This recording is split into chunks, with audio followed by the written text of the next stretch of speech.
জবটা হয়েই গেছিল, কারণ আমার এক্সট্রা স্কিল হিসেবে গ্রাফিক্স ডিজাইনটা ছিল, কিন্তু স্যালারি 12,000 টাকা। আরো 1000 টাকা? আরো 1000 টাকা দিয়ে কি হয়?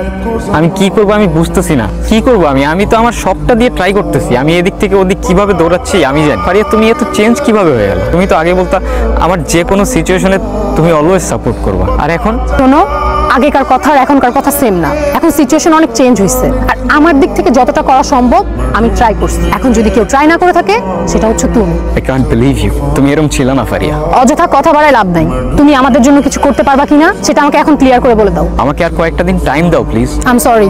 পরশু আরেকটা ইন্টারভিউ আছে, কোম্পানিটা ওয়েল নোন আর স্যালারিটাও ভালো, আর ওদের সবগুলা রিকোয়ারমেন্টের সাথে আমার স্কিলগুলোও ম্যাচ করে। আই হোপ জবটা হয়ে যাবে।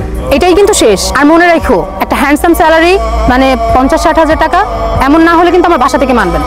আচ্ছা, আমাদের নেক্সট কবে দেখা হবে? যদি জবটা পাও শুধুমাত্র তাহলেই দেখা করতে এসো, আদারওয়াইজ এটাই আমাদের শেষ দেখা।